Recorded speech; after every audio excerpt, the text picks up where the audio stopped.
This is the Thought Leaders Podcast. Hey, David. Thank you so much for joining us on the podcast today. It's a real pleasure to have you. How you doing? How you holding up in quarantine over there? Not too shabby, hanging in there. All right, Definitely a crazy time right now, but we're getting by. I think entering week 3 of lockdown. I will say you look very sane compared to some of the other people I've been talking to, so this is good. Yeah, we've had some people who are some losing it, people who just no shaving, no upkeep, but you look good, and I'm glad.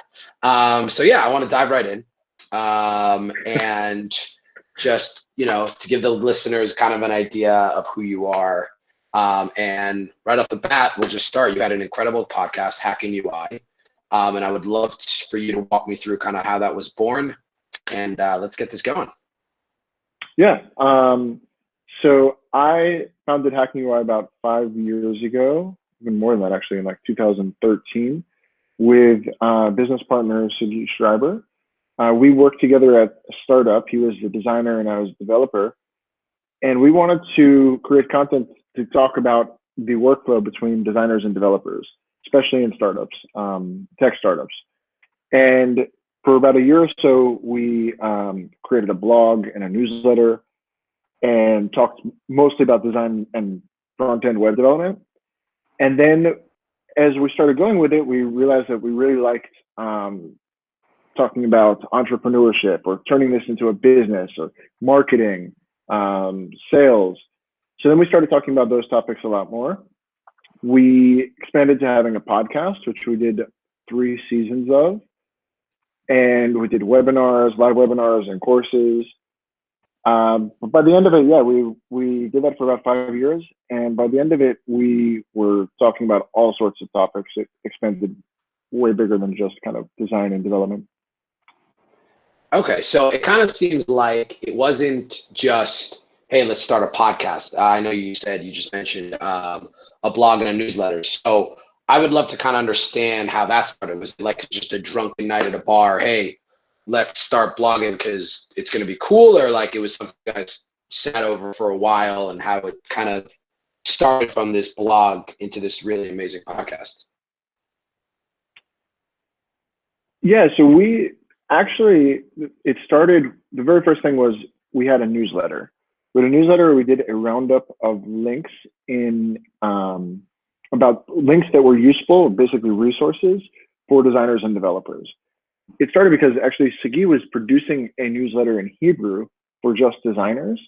And I saw that when we started working together at this startup. And I thought it was a great idea. And I said, you got to take this to the English speaking market. I mean, we could do something really cool. We can make a really cool newsletter weekly where we share the best resources, and I can add to it. I can help with producing it, and I can also add to it the development side. So we started doing just a newsletter together, and things really snowballed from there. Once you have a newsletter, you realize that you need to gather an audience. So you need to kind of build your home on the internet in order for people to sign up and subscribe to your newsletter. So we built a website.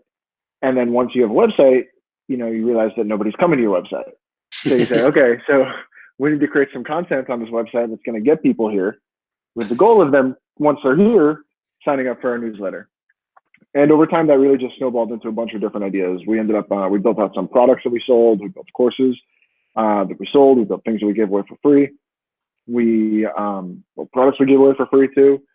And the podcast was just kind of one of those ideas that came out of that. Once we had that core foundation of a website and newsletter that we were producing content on a consistent basis. Yeah. So, I mean, I think that's really cool, first of all, to just see how the snowball effect works. Of you have 2 creative minds. I mean, it just seems like you've kind of been in this tech design world for a while, which, just from knowing my friends and knowing the space, there's a lot of creativity that's always flowing there, which is really cool.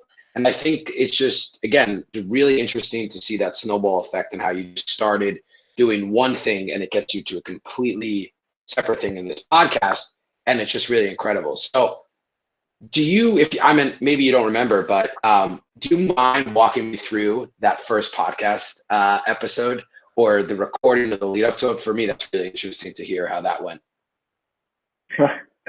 Yeah. So when we came up with the idea to do a podcast, we thought first, we knew we wanted to do an interview style podcast. And we thought, okay, let's bring on basically design or development thought leaders, people who are leading these industries, and basically the people who are creating those resources and those links and those articles that we're sharing every week in our newsletter. Let's go after those people, tell them we're doing a podcast, see if we can get them on the show. And we got really lucky because the first person we reached out to was the head of design at Envision, Envision is like an amazing company for designers, produce some really cool tools. And this was a long time ago, but they were still pretty big company even back then. And the co-founder of the company, Clark, the CEO, he always kind of supported HackingUI. He knew Sagi for a long time. He'd been to Israel a bunch. We met him a few times. He even sponsored our blog at some point. So we always kind of had this connection with them, and we're doing stuff with Envision. So we were able to get the head of design on the show. That was really cool. We did not know what we were doing, but at the same time, we both had listened to a ton of podcasts.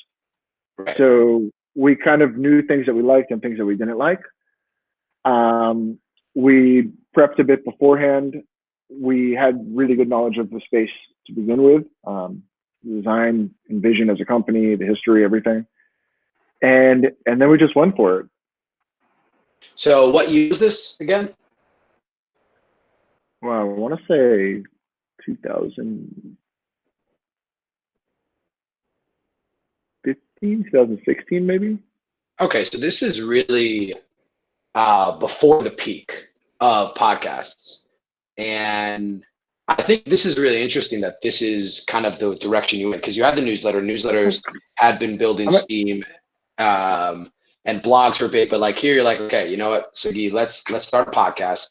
Let's shoot an email to the head of this massive company.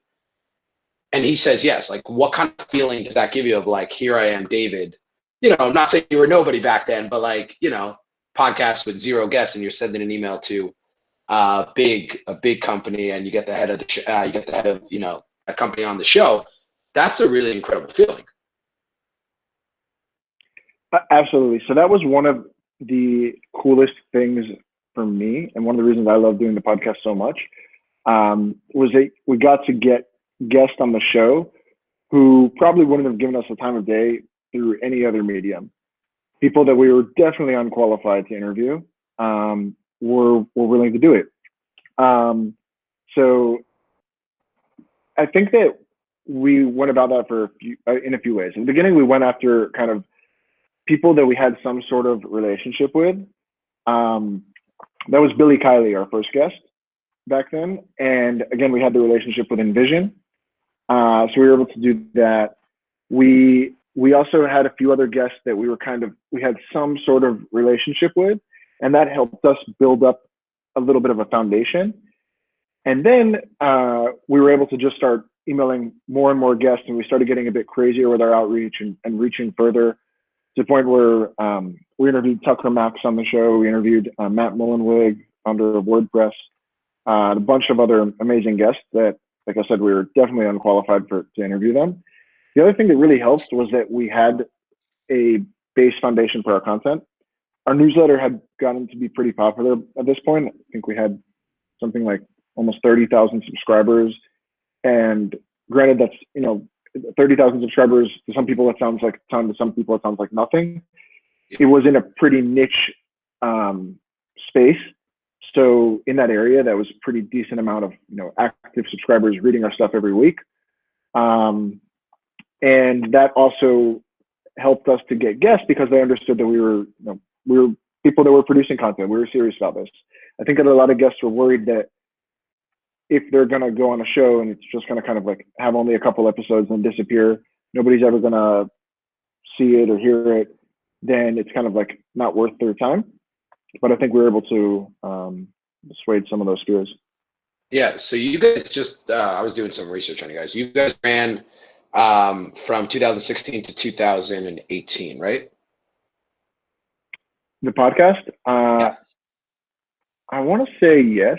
So our first episode of the podcast was published on November 25th, 2015. I just opened it up. That's what I saw on Spotify, by the way. So yeah. And the Yeah, last and one we did came out so in we did 3 2018, seasons. right? Okay. Yeah, so we did 3 seasons.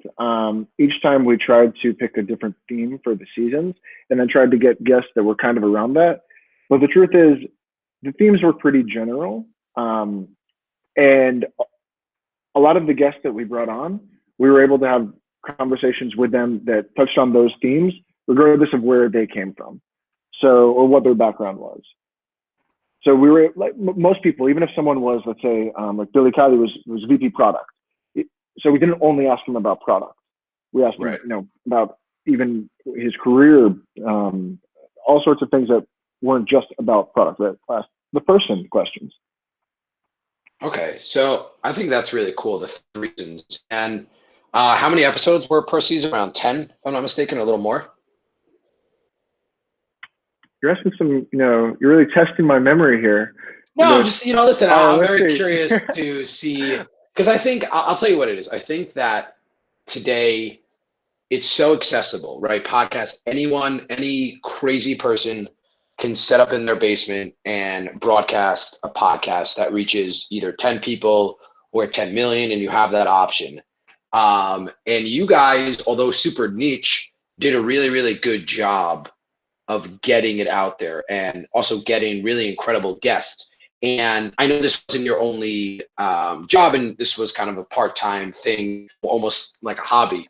And I think just understanding kind of the inner workings of how it worked is something really, really interesting for people who were fans of the podcast, or people who are even considering their own podcast, or really just want to understand what kind of happens behind the scenes of things.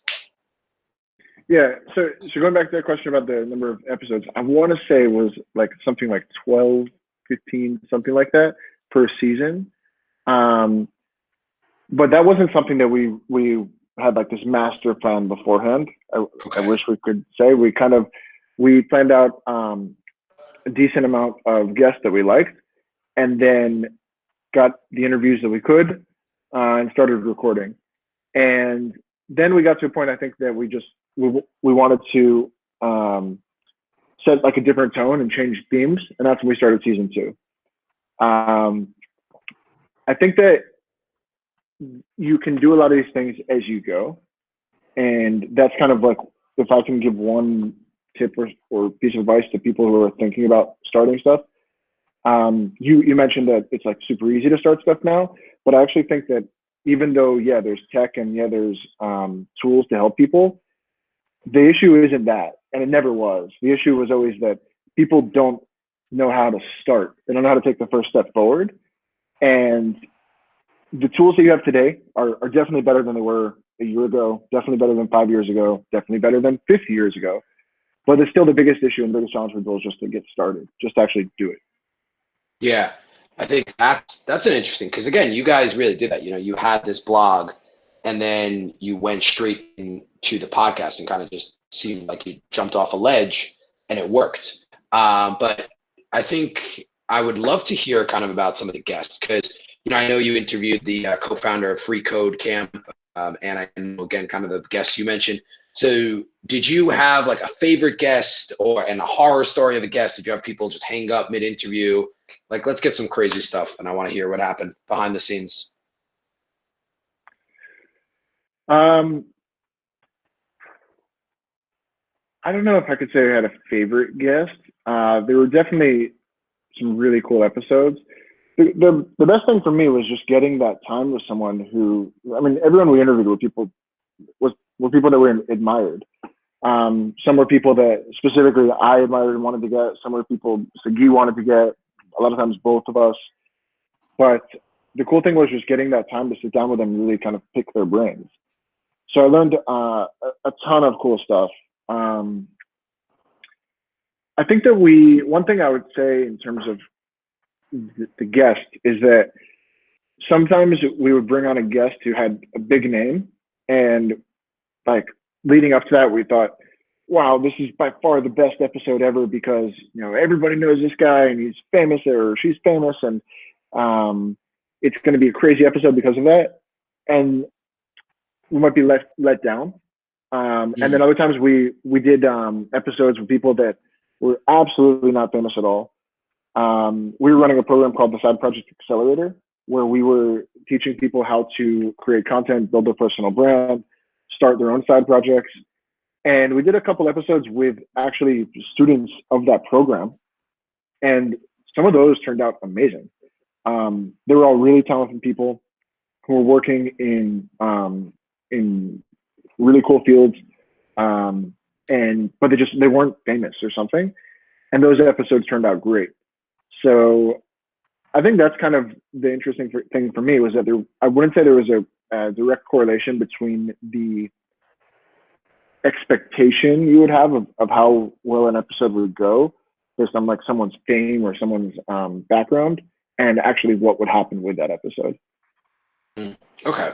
I mean, that makes a lot of sense. I think that's my opinion, the power of podcasts. You touched on that, where some of your best guests were just a regular person off the street. I think 30 years ago, you go try to talk to someone, even if you were working in a project, like you were saying with that accelerator, and say, hey, I'm going to talk to you and then record you. They're kind of looking at you like, okay, who are you? Please leave me alone. I'm running away. But now it's like, hey, you want to be on my podcast? And for your average person, they might not even care what you're interviewing. And it's just I think I look at it a lot of times as like, it's the great equalizer. And I think like my two podcast heroes are one would be Joe Rogan, or interview heroes to be more accurate, like Joe Rogan, and then Hot Ones with Sean Evans on YouTube. And both of them are interview styles, and I see them interviewing people. I mean, obviously they're interviewing famous people, but they're interviewing people from all spectrums from celebrity to doctor to YouTube star to conspiracy theorist.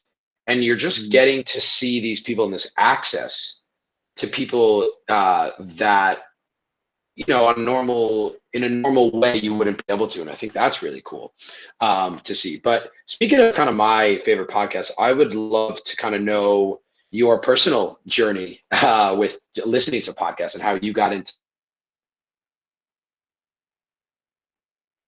life. There are still people who are kind of like have that podcast phobia. They're like, oh, I don't know where to start. There's too many.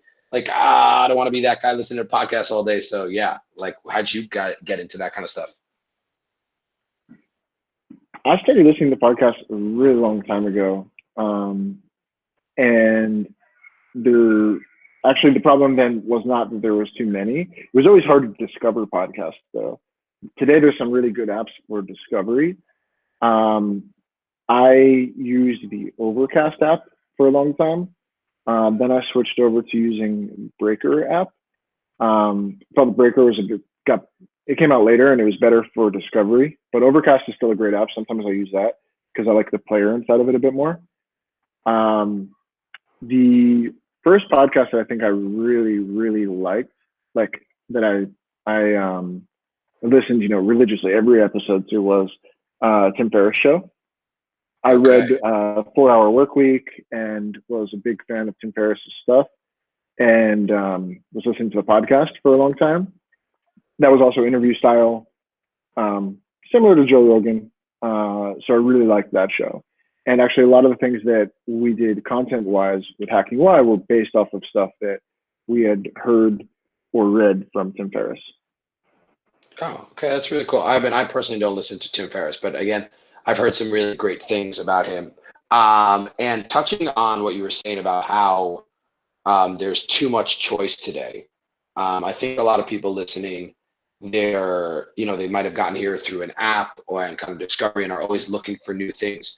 So, you've started a startup. Do you find yourself listening more for personal reasons on podcasts, or are you listening more for business-oriented things, or do you find that nice balance? So that's a tough question to answer because I don't know where you draw the line between personal and business, right?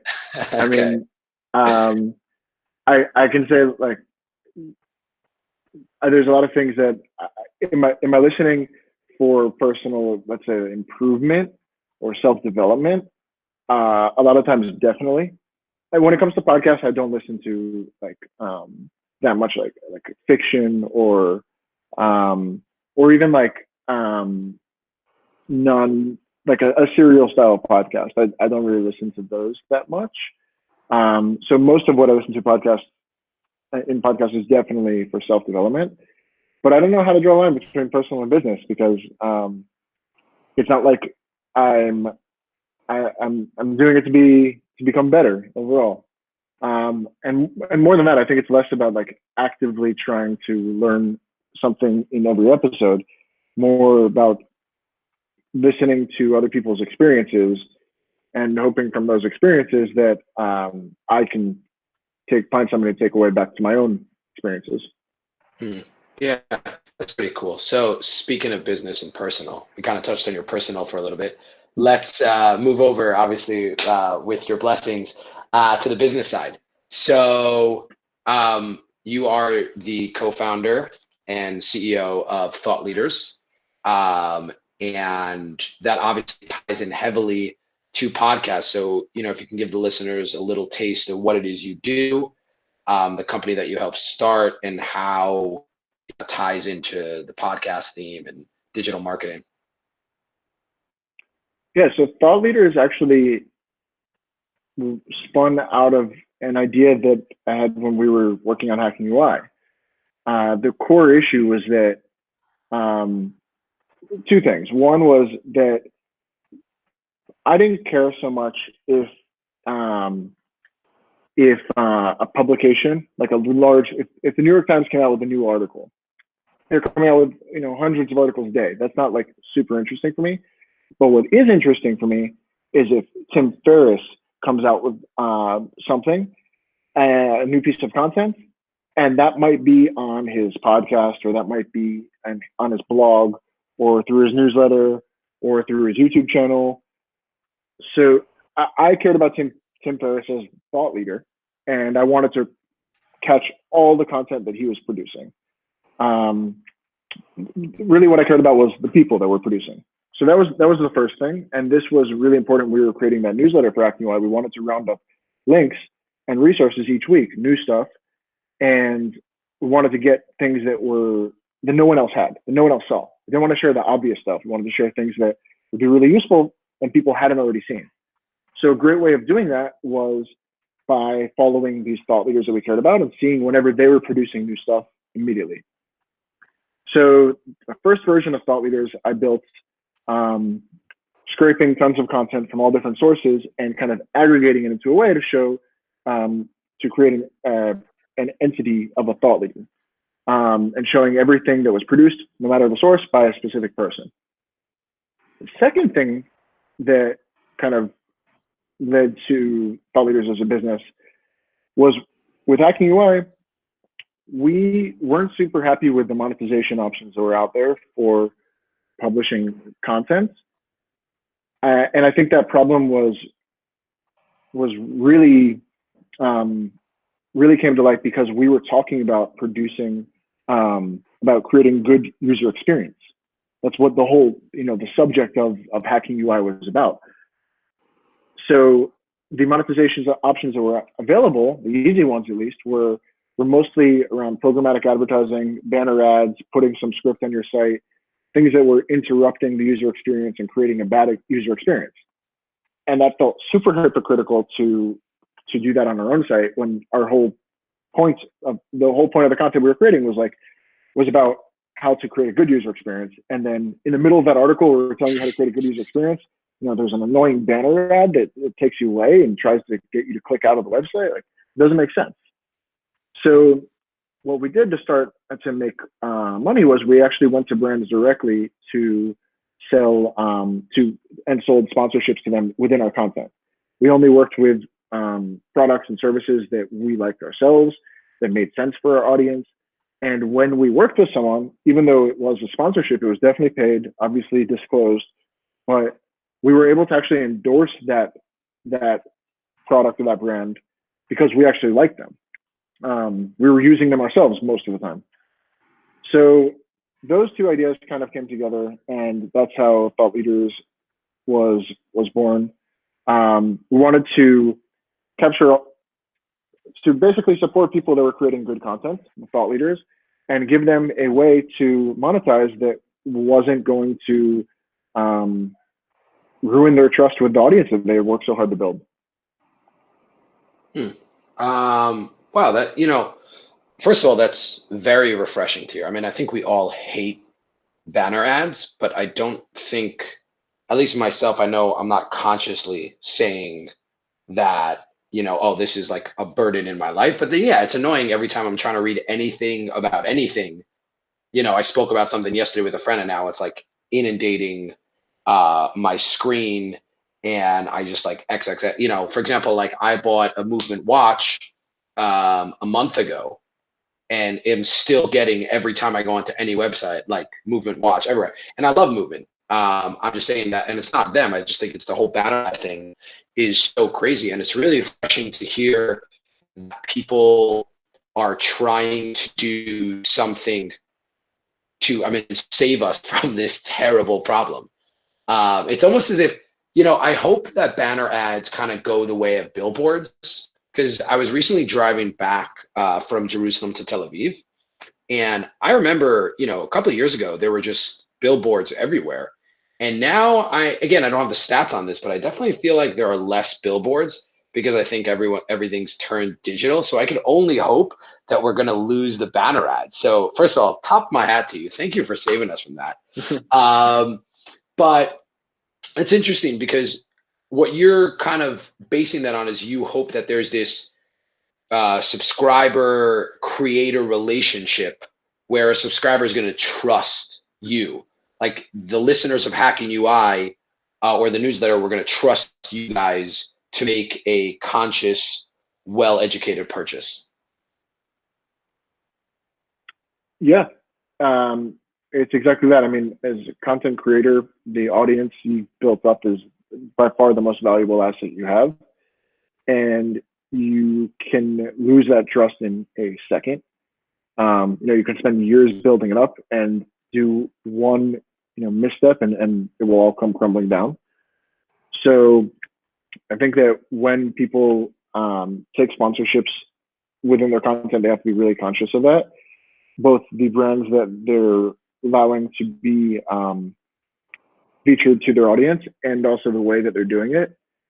And that's exactly what we try to do at Thought Leaders. We built this platform, this engine that finds the thought leaders and the content that are the most similar or most fitting for that brand. Analyzing all of the content that we're scraping every day, which, as you know, is like millions of records, and pairing those brands with those thought leaders, but not doing it in a programmatic way. We actually take the time to speak to both sides really, really closely, set up the exact creative that's going to be there. And I think those are things that you have to do. There isn't a way around it, because if a thought leader burns, their audience, that's it. They're done. So it's not something to be taken lightly at all. Yeah. I have just like an interesting thought on that though. Kind of YouTube and podcasts, when they first started, it was kind of the anti-old school way of consuming content. So it wasn't TV. YouTube was, you didn't have to turn on your TV and sit through commercials. You can pretty much just all in all the time. Newsletter, right? If we look at a newsletter, it's kind of the modern day newspaper where you have everything aggregated. You don't have to flip through a million ads and see this and that. And podcast is modern day radio, right? Where you don't have to choosing when you're listening to it, what you're listening to it, and you don't have ads in the middle.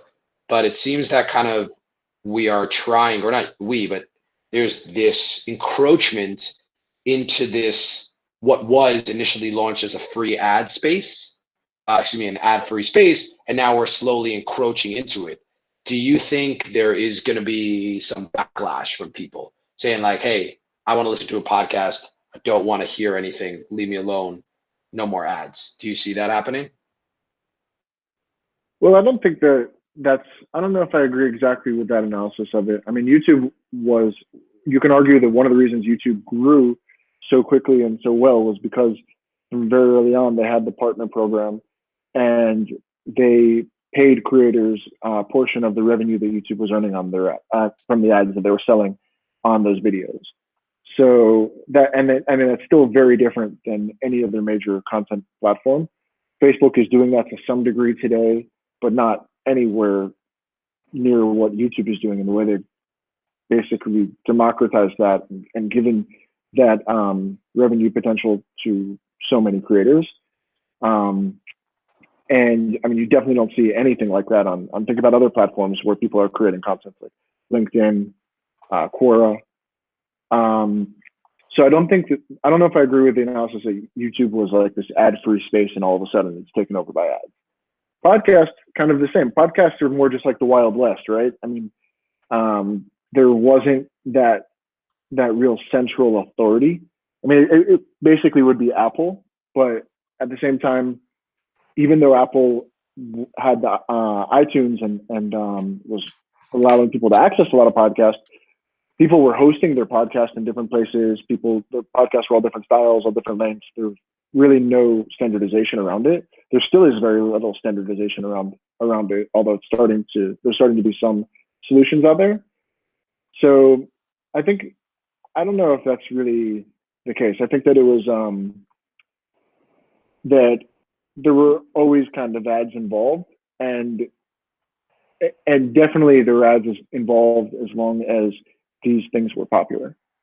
Because you got to understand the reason that there's advertising is because the content creators want to make money.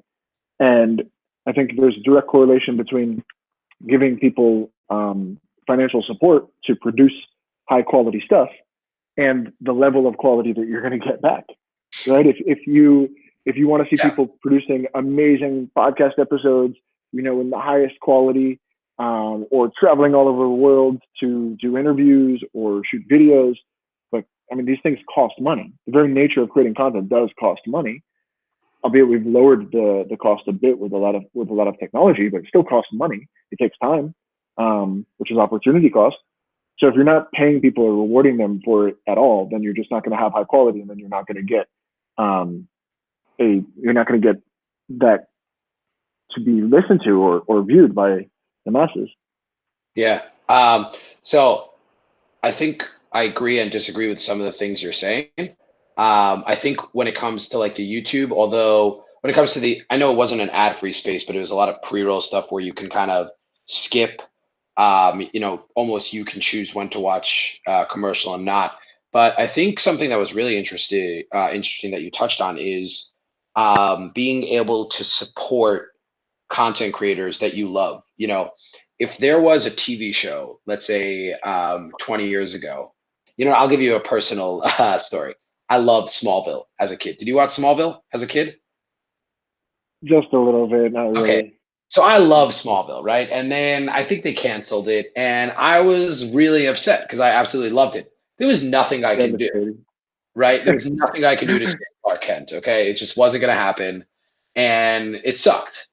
But today, if there is a YouTuber, a podcaster, a newsletter, that you really love, first of all, you can obviously, a lot of times you could support them on Patreon. That's $1 or $2. But, I think most people know today that by, purchasing something that they're promoting, which we've talked about how they, we really believe that most of the content creators out there are endorsing things they actually use. You're essentially helping your favorite YouTuber or podcaster be able to continue more and more content. And I think that's a super incredible relationship between content creator and audience that's really never happened before. Yeah, I mean, I definitely agree with that. I mean, people like being engaged. The content creator likes seeing that engagement. It's cool that we have this almost like instant feedback and back and forth. Definitely. Yeah, and I think just again anecdotally, a place where we see a lot of backlash from, and I'd love to get your thoughts on this. and I know Thought Leaders doesn't touch on this. You guys don't work with it, but Instagram. I feel like you're always reading, stories about, people are just so sick and tired of these Instagram ads because it's so generic and programmatic, and you have influencers just every second plugging things, and they're not really doing it to add a benefit for their audience. They're really doing it for a paycheck in the end of the day. And how across YouTube and podcast is kind of different. I'd love to hear your thoughts on like why it works on one platform and why there's a lot of public backlash on another. So we don't do any Instagram content or sponsorships, and that's because we want to support high quality content. Not there is high quality long form content on Instagram, but just it's different than a single post, right? There are people doing like really cool stuff on Instagram TV, or I've seen like really, really creative usage of stories with like multiple stories and different things like that. And okay, fine. So it is possible. I mean, Instagram has evolved into being a massive platform with tons of capability, but it's not like your standard post or single day story is just not that. It's not this super high quality, long form content that was thought out, that was planned. And I think that also brings us to touch on the difference between influencers versus thought leadership. There's definitely a fine line between them. And something that I know, people ask us all the time, like, are you doing influencer marketing? And I say, look, it's really similar, but not really, right? Because we don't care so much about celebrity status. And I think that's what you have a lot of on Instagram and kind of what you're touching on there. For example, if Brad Pitt wants to put out a post on Instagram and wear some watch, like a sponsored post, that's not interesting for us at Thought Leaders. That's not like Brad Pitt's a celebrity, he puts on a watch. That's just not what we do. Sure, that's influencer marketing, but that's just not what we do. It's not what we want to support. There's no thought out content plan here. People aren't benefiting really from this content, not learning anything. But if Brad Pitt wants to teach a class on acting, then yeah, that's thought leadership, right? I mean, he's one of the best actors in the world. He has something that you can really, that people can really benefit from if they, listen to one of the best actors in the world teaching them how to do acting, or if he puts on a podcast, right, where he sits down with actors and will interview them about how they made their movies and all of this. Okay, now we're talking about thought leadership, and I think that fine line is what we want to do at Thought Leaders, stay in the thought leadership side. And that's why we don't do Instagram. It's a lot of influencer side and less thought leadership. Okay. I think that's kind of refreshing also to hear that take on it, where, you want to stick to genuine content. I think a lot of people, are going after that quick buck, and I'm sure there's a lot of money to be made in, influencer marketing on Instagram, but it's just not that high quality content. And I would love to hear kind of just how you personally have been affected or have used, or how it's really changed your life, like this whole new long form content. Because like for me, on a personal note, I think that because of YouTube, in the best shape of my life, right? I don't think that I could do this 10 years ago, just following a lot of really high quality long form content guys on YouTube. I think politically I'm more in tune than I've ever been, just because I could throw on a podcast and really listen to anything. I'd love to hear kind of where you fall in that line, and how it's kind of changing you or what you've learned. Nothing, you don't have to get into specifics, but just kind of along those lines. So I can give you two examples of things that I get out of YouTube today that are really great, and I didn't have a way of getting them before. First one, I get three examples actually. Okay.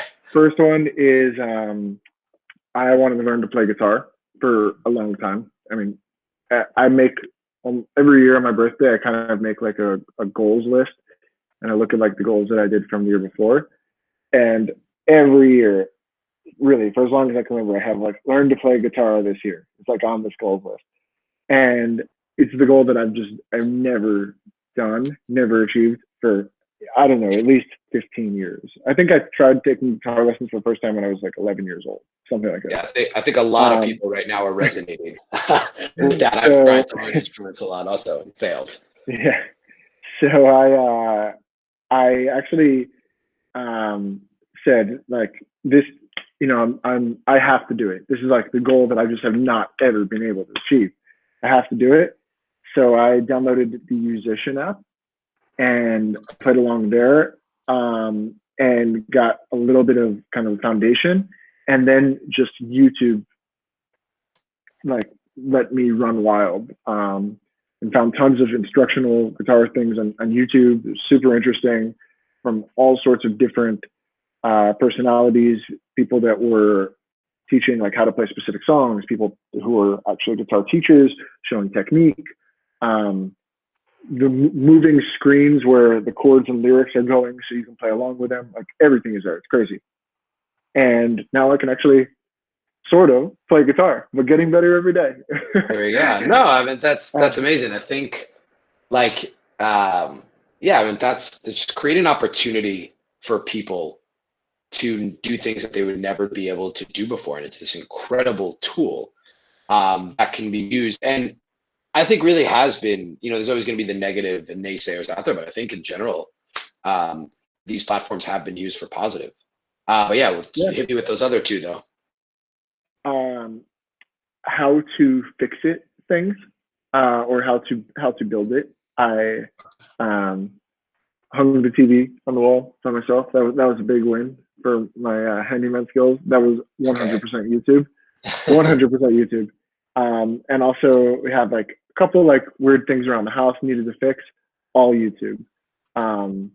Like car stuff, like there's one time in the car where I don't know, like some weird engine light came on and I couldn't figure out. I was like, what's going on? And then all of a sudden the car was like, it was stuck in like a gear, like third gear or something. But I mean, it's an automatic car. It just got like stuck there, and I couldn't move it with this weird engine light on.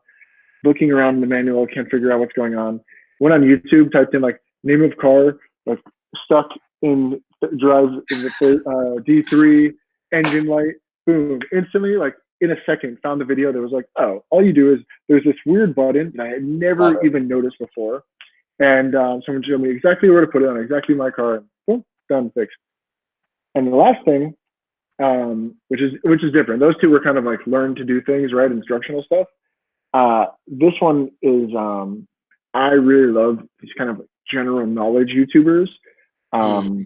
Kurzagast, Wendover, SciShow, PBS Spacetime is probably my single favorite, my favorite YouTube channel. I think Matt from PBS Spacetime is my hero. Hey, it's good to know. So there are so many YouTube channels that are now producing really, really cool educational content on all sorts of different topics, things that I never really studied in school. Like I got obsessed with watching YouTube videos about space, physics, math, and things like I haven't taken a math class since I think I was like 16. I never took physics. Even in high school, I didn't even take physics. Okay. And never took like an astronomy class or something.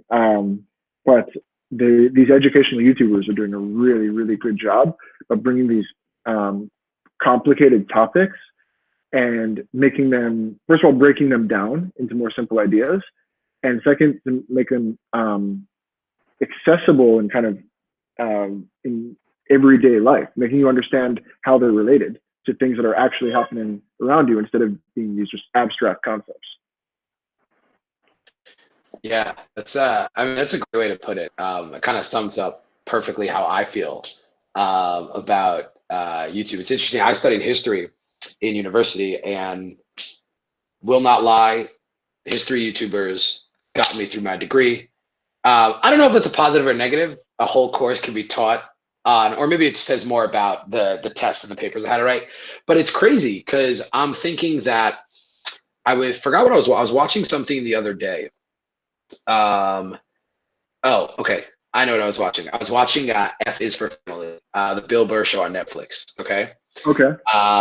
Really funny show. Recommended. It's a bit dark, but it's worth a watch. And his kid on the show is a high school stoner, and the kid has to go find out who the shortest serving president was, right? And he has to go to the local library to find out who it was. And for me, I was just sitting there. I mean, I know we have the internet, but I could easily Google who the shorting service president is. But if I really want to know more about that shorting service president, I could literally have probably 20 to 40 hours worth of documentaries on YouTube about him. I could listen to endless hours of podcasts.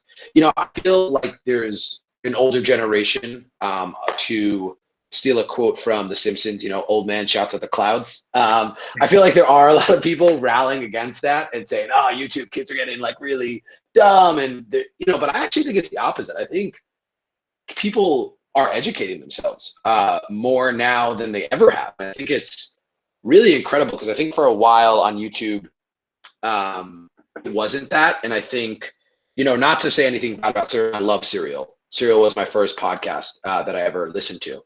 But I think also,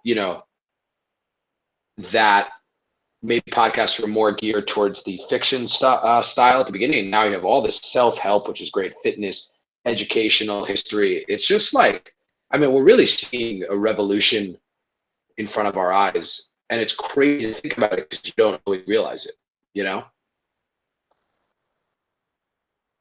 Yeah, I think level one was kind of where you talked about like finding out this information. Was level one for humanity was kind of like the search engine, right? Like, okay, so who is sort of serving president?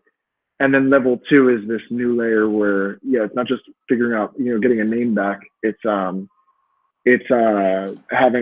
able to know every single thing about their life and in an interesting way, in a way that's engaging and entertaining. Yeah, by the way, the answer, William Henry Harrison, 31 days. And he died of pneumonia and paratyphoid. So, I think what I would love to also kind of, if you have few more minutes with us here. So we're all stuck at home right now, right? Corona, first of all, obviously because of YouTube and podcasts and things like that, we're more tuned in for, more than ever. And I think what I'm seeing is the fact that Dr. Anthony Fauci, I believe did I pronounce that correctly? So, he's been doing the tours on, the lead doctor tackling the U.S. Corona thing. He's been on podcasts and YouTube channels and Facebook Lives and all these things. How do you think, and I know this is a kind of a huge question to ask, how do you think the industry will, I don't want to say benefit, but how do you see it changing because of the current situation that we're in? Well, I don't know. I think you kind of touched on two different things. One was I think the question was kind of around like, if I understand correctly, Anthony Fauci basically being like a public figure is important for the current time, is going on podcast and digital David, media. you froze up for a second. Do you mind starting from the beginning of that answer? Sorry. Yeah, so I think you touched on two different things there. One is, if I understand the question correctly, one is you kind of brought up Anthony Fauci, who's a public figure who's very important for today with the coronavirus situation. And you're saying that he's going on, I guess, more than just the traditional media outlets and press conferences. He's going on podcasts and kind of digital media in order to get message out and spread the word, like an important message, not just an entertaining message, something that's important for all of society to hear. And second part of that was kind of like, how are these digital media platforms going to change because of today's the situation with coronavirus. And so I think it's more I think the first part of that question has more to do with it. I think that they're not changing because of coronavirus as much. There will be changes, but not as much. It's more that seeing someone who's a public figure and wants to get out a very important message for all of society, something like an urgent message, using these platforms, using it because these platforms have already changed the landscape. They've already become the thing that people are listening to in the mornings. People are not picking up the newspaper in the morning anymore, and they're looking at newsletters, or they're listening to podcasts on the way to work, or they're going home and watching YouTube because they stopped paying for cable 5 years ago, right? So I think that these platforms have already changed the media landscape drastically. And when we see a public figure utilizing them, that's just more of like a symbol that it's already happened. We saw this in 2016 with the election with Trump, basically taking to Twitter every day.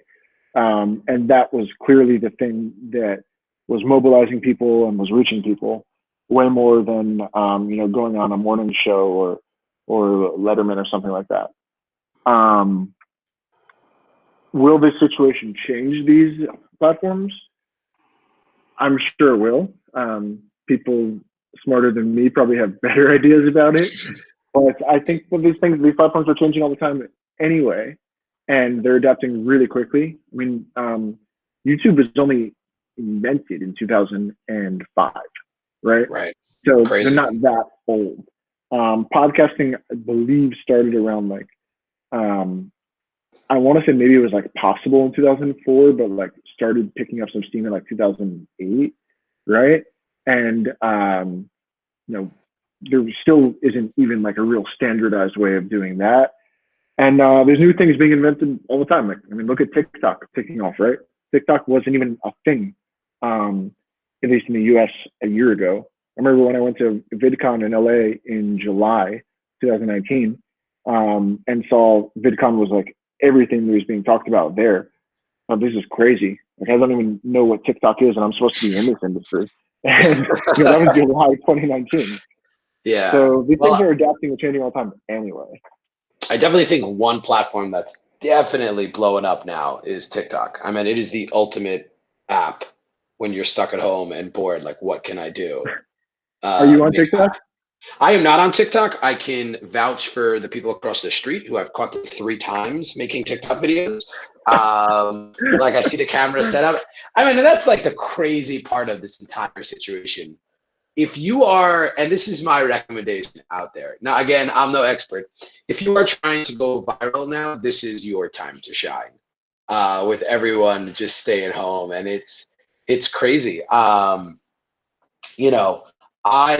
personally have been deep into a lot of YouTube holes since Corona started. Good stuff. Not wasting my time. But actually, yeah, I would love to that phenomena, right? And I would love to one day sit down with a psychologist, and I would love to hear if you've ever kind of felt it. It's just that rabbit hole of YouTube where you're just going down, and it's video to video to video to video, and you're 4 a.m. eyes melting out of your screen watching the craziest things. Has that happened to you before? So I definitely have been on some good binges before. Not gonna lie, but I think that I can binge pretty well with especially on those general knowledge channels we were talking about, and those go into the most random topics. But there is actually a great podcast episode. We can put I'll share the link with you afterwards.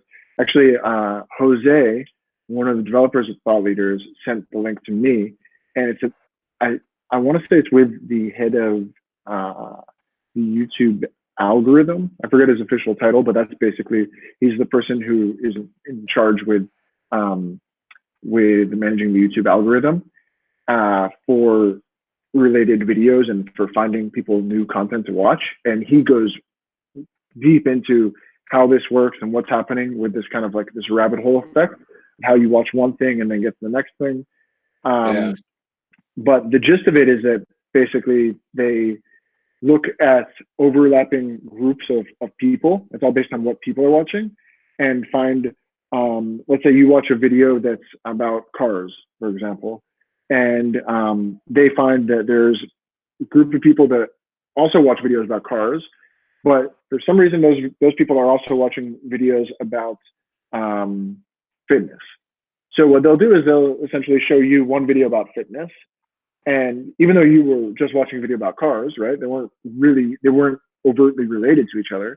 And then if you continue with it and show engagement in it, continue watching or like or subscribe to the channel, any of the other like 100 different things you can do, comment on it, share it, to show that you actually like enjoyed this recommendation, then they'll take you down that rabbit hole, and then you'll get another fitness video, right? And then from there it can be, oh, so now you're watching fitness videos. Well, it turns out that there's a group of people that watch fitness videos that actually overlap with, they also watch travel videos. So let's show them a travel video. Obviously, these are like really broad general examples, but he explains it way better on the podcast than I am. But it's really interesting to hear him speak about that and talk about the design of this recommendation engine. That is both scary and reassuring at the same time. It's kind of like I want to be led down a path, but at the same time, I want to make my own decisions. But it's cool, and I think the way that YouTube kind of they fuse together tech and personal habits and all this is super interesting. Just the science behind YouTube is probably just as interesting as most of the content on the actual platform. But before I let you go today, I would love, and you don't have to, but right now, just let us know what was the last thing you watched on YouTube that you can share with us, and the last podcast you listened to, just in case there's anyone else out there listening who's a big fan of yours, wants some inspiration. Well, like I said, on YouTube, I've been doing the guitar stuff a lot lately.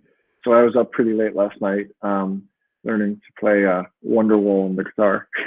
So getting ready for the campfires that are going to happen in 4 years time. So that I can share some links to those, but I can say that I watched a video pretty recently on YouTube that was by Vox, or one of the Vox YouTube channels.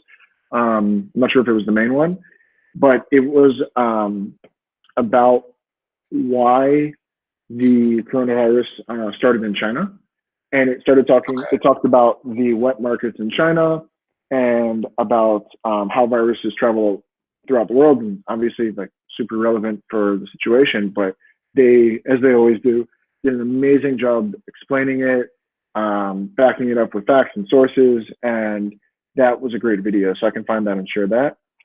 And the podcast, I actually listened to this podcast about the YouTube algorithm pretty recently, and I can share the link to that one. I also really like This Week in Startups. I've been listening to a lot recently with Jason Calacanis. He's had some great guests on, and those are also interesting for anyone who is business owner, working at a startup, interested in having a startup one day. That's a great podcast because he really gets founders and executives at startups to open up for all sorts of different situations. Awesome. So again, I just want to thank you for your time today. This was really great, and stay safe. Enjoy the rest of quarantine, and hopefully we'll have you on again soon. This is Thanks, the you too. ThoughtLeaders Podcast.